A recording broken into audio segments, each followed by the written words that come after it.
नमस्कार साथियों, आप सबका स्वागत है हमारे आज के सेशन में। आज के इस सेशन में हम राजनीति विज्ञान का अध्याय 8 जिसका नाम है लोकतंत्र की चुनौतियां, यानी कि लोकतंत्र के सामने कौन कौन सी चुनौतियां आती हैं, लोकतंत्र की जड़ों को कैसे मजबूत किया जाए, कैसे एक नए राष्ट्र में लोकतंत्र लाया जाए, इन सब चुनौतियों के बारे में हम आज के हमारे इस लेक्चर में बात करेंगे। तो आइए शुरू करते हैं। अगर मैं मेन चुनौतियों की बात करूं बच्चों, तो वो है आधार तैयार करना, यानी कि कहीं लोकतंत्र को स्थापित करना, कैसे इसको स्थापित किया जा सकता है। विस्तार की चुनौती, जहां पहले से स्थापित हो चुका है उसमें उन राज्यों तक लोकतंत्र को पहुंचाना है, उन क्षेत्रों तक लोकतंत्र को पहुंचाना जहां अभी तक वो विस्तार नहीं पहुंचा हो।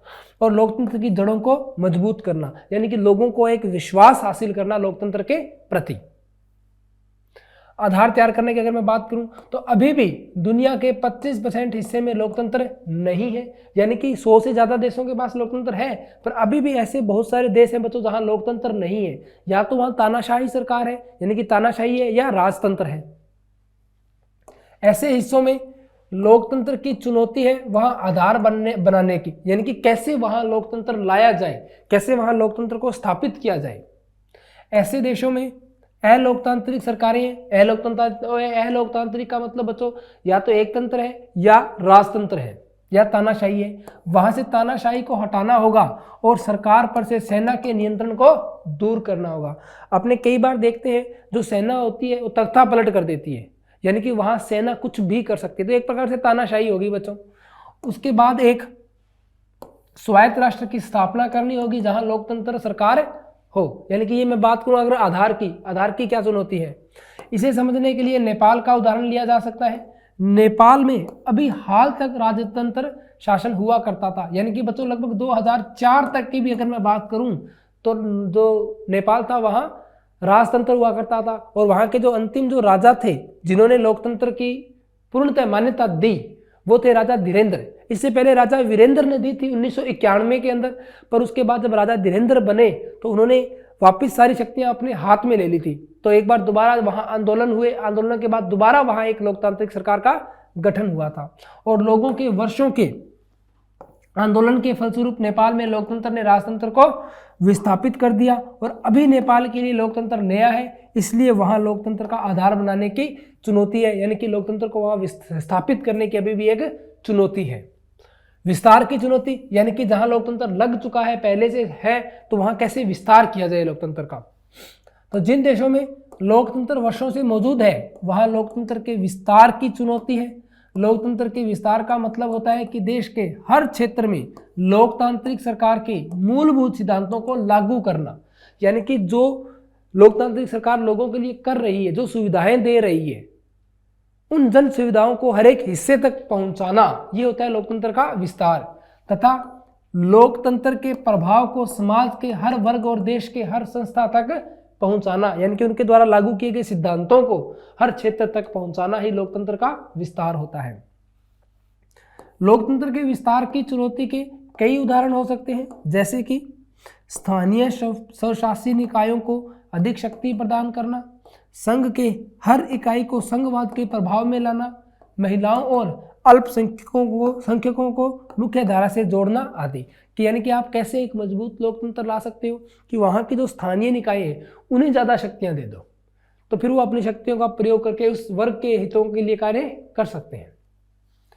लोकतंत्र एक विस्तार का एक और मतलब यह है कि ऐसे फैसलों की संख्या कम से कम हो जिन्हें लोकतांत्रिक प्रक्रिया से परे हटकर लेना पड़े, यानी कि अगर कोई कानून बनता है, कोई फैसला लिया जाता है तो वह लोकतांत्रिक रूप से ही लिया जाए, मनमाने ढंग से न लिया जाए। आज भी हमारे देश में समाज में कई ऐसे वर्ग हैं जो मुख्य धारा से पूरी तरह से जुड़ नहीं पाए हैं। आज भी कुछ क्षेत्र ऐसे हैं जो भारत राष्ट्र की मुख्य धारा से कटे हुए हैं, और ये सभी चुनौतियां लोकतंत्र के विस्तार की चुनौतियों के उदाहरण है कि कैसे वो लोकतंत्र के लिए एक चुनौती बनकर उभरे हैं।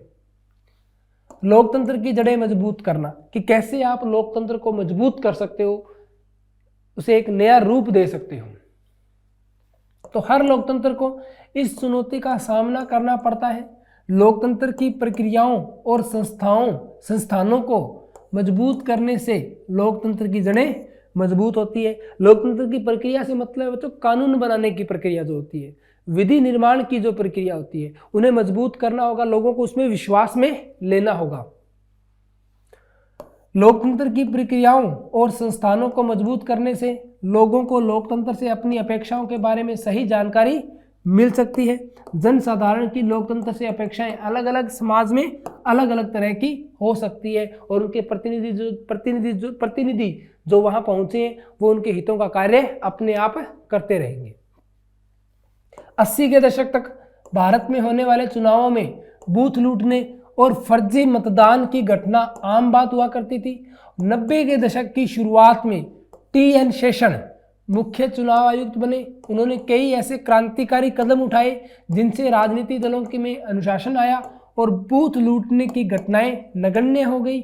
इससे चुनाव आयोग को काफ़ी मजबूती मिली और इस पर लोगों का विश्वास बढ़ गया। यानी कि कैसे आपने लोकतंत्र को मजबूत करने में एक योगदान दिया।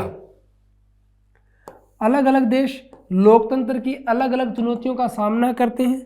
किसी भी देश के समक्ष आने वाली एक खास चुनौती इस बात पर निर्भर करती है कि वह देश लोकतांत्रिक विकास के किस चरण पर है।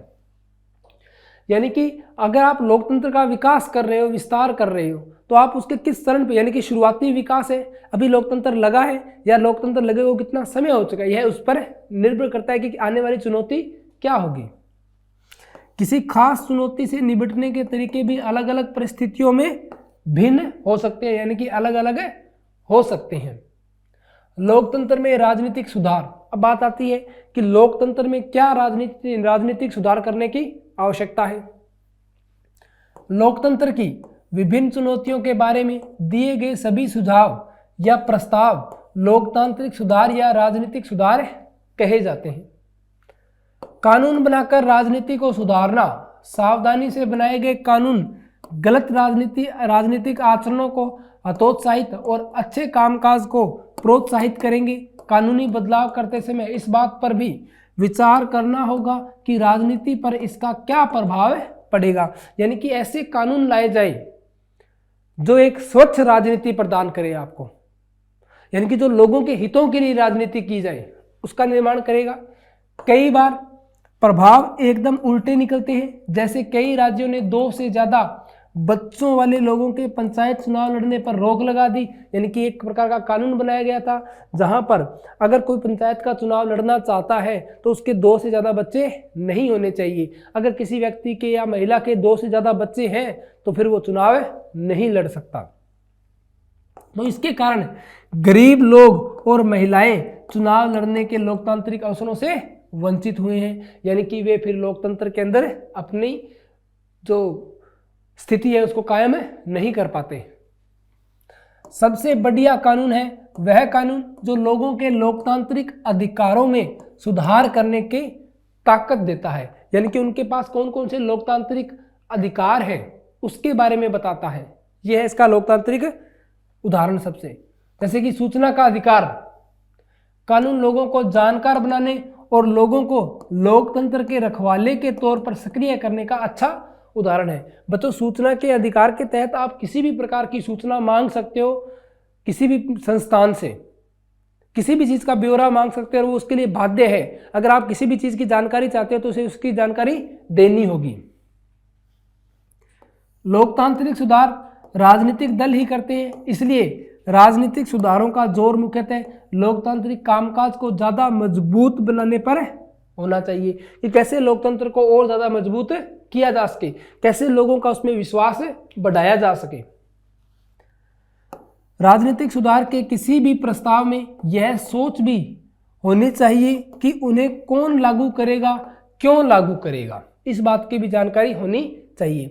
तो बच्चों, इसी के साथ हमारा ये अध्याय यहीं समाप्त होता है और इस अध्याय के साथ हमारे राजनीतिक विज्ञान का जो विषय है ये भी यहीं समाप्त होता है। उम्मीद करता हूँ बच्चों आपने पूरे चैप्टर को, पूरी जो अपने अध्याय थे सभी अध्यायों को बड़े ही ध्यानपूर्वक पढ़ा होगा। अब हम मिलते हैं नेक्स्ट सेशन में नेक्स्ट विषय के साथ। तब तक के लिए धन्यवाद।